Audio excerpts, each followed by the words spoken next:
Hello everyone, this is Rosemary Bova here, and we're in the midst of a very steamy heat wave in New York City.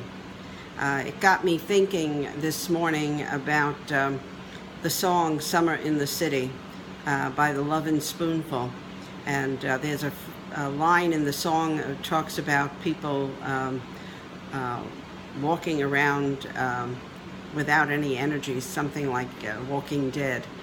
And as I began to think about that, I also was reminded of a recent visit to Bethel Woods, the location where Woodstock occurred almost 50 years ago.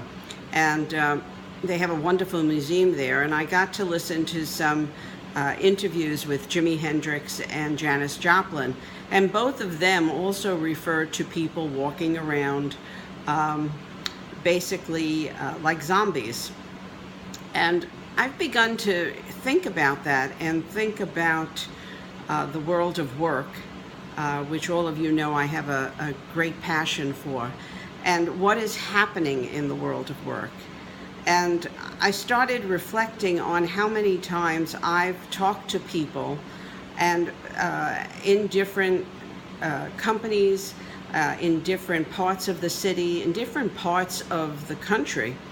And as you talk to them, you realize that people don't sense a vitality or a great energy about the work that they're doing.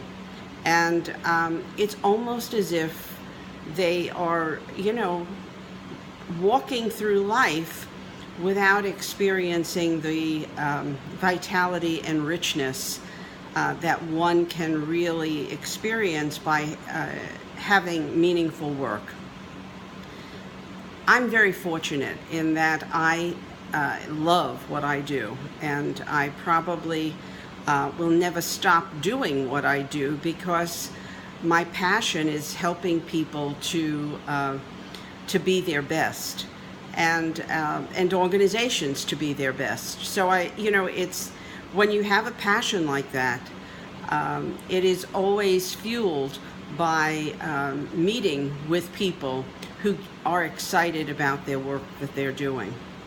And I'm noticing in our country right now, and in the corporate world in particular, that there are too many people that are not excited or energized or feel vitality in the work that they do, or feel that the work that they're doing is even meaningful. So I'd like you to think about that for yourself. Take a little survey and think about where on a scale of 1 to 10 you might fall when it comes to your vitality and interest, meaning in your work, with a 10 being very high and a 1 being absolutely no interest, just doing it because you need a paycheck. And that's really unfortunate if people are falling on the lower end of that scale, and yet I think many of you are. So I'm wondering what one might be able to do to change that around. And I'm thinking that there's an opportunity here to perhaps reframe how you think about work and the choices you have at work. I'm going to invite you to entertain the thought that you have a lot more choice about your experience at work than you may realize you do. So I'm going to ask you to think about when something happens at work, what might you do to help yourself to take some more responsibility for the experience that you're having when you're having it. Sounds a little cumbersome there, but it's really rather simple. If when you have a reaction at work to something, both positive and negative, but I'm really speaking on the negative because I think that's what's draining the energy, then I'd like to ask you to take a moment and take a deep breath and to think about whether or not you can feel a sensation in your body.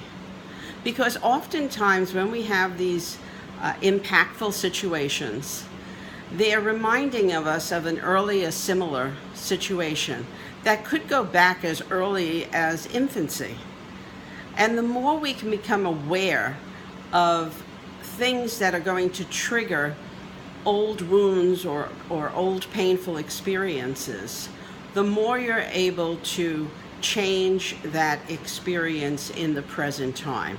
You can revisit it, recognize that at the time you were a child, or you might have been a teenager, but recognize that the reaction you're having today is being influenced by something that happened in the past. So I'm hoping that over the weekend you will ponder and reflect on your own work experience and how you might be able to have much more of an exciting, meaningful experience in the role that you're in at work now. Have a great weekend. We'll be back next week.